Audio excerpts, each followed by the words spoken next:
there's very detailed legislation around the whole of 2010, and unfortunately it's very complicated.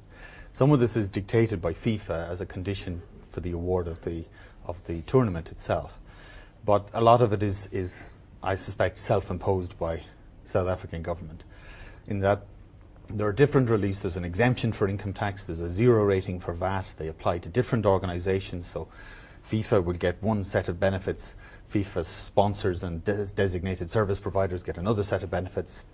They apply at different locations on different days. It's extremely complex.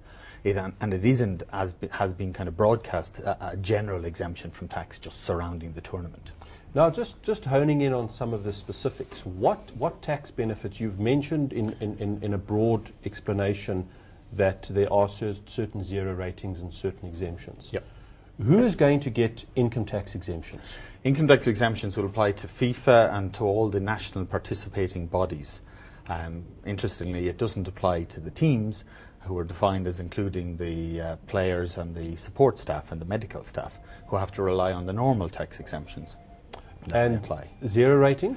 Zero rating for VAT will apply to certain types of goods, consumables, and what's defined as semi-durable goods supplied at specific locations, commonly referred to as a bubble surrounding the various championship locations. So certain items, probably memorabilia and items that are sold in the stadiums. There's an overall 2,000 Rand limit that applies, so anything that's below 2,000 Rand and that falls into this definition will qualify for a zero rating, but only when it's sold on those days in those locations.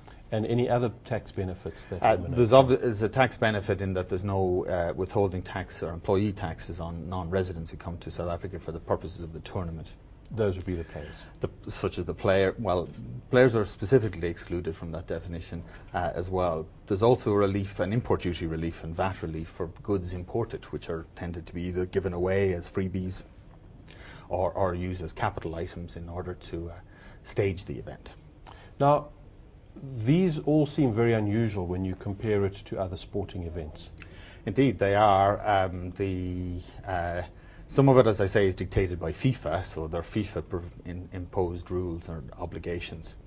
But if you compare them with the 2012 Olympic Games, for example, they're much more generous in that there's only an exemption from corporate income tax around the 2012 Olympics. The Beijing Games, which are due to kick off very soon, go a little bit further, and they give an exemption for VAT for goods donated by foreign governments, for example. But it's nothing like as comprehensive as the tax relief surrounding 2010. Now, as far as the legislation goes, is that contained in a specific enactment, or are we going to see temporary provisions introduced into the VAT Act, into the Income Tax Act? No, the main provisions have already been introduced in the Revenue Laws Amendment Act in 2006. Or although there are some general provisions which still require further clarification. And then there's a lot of clauses that say, for example, that on terms and conditions to be agreed between the Commissioner and FIFA and the local operating committee. So there is some ambiguity still. Do we know when that agreement will be reached? Unfortunately not, Daniel. And there's also a suggestion, for example, that SARS are going to put together a special team to administer this. But that needs to be done because we need officials who know the rules and who know how to apply them. Now, just a last question, and we'll continue with the debate next week. What is the kick-off date for this for this package of benefits? Again, the timing varies, and it can be from anything from up to 6 months before the games start to 1 month after the games finish. Thank you very much. If you need more information about this interview, please look out for the next issue of the Tax Talk magazine.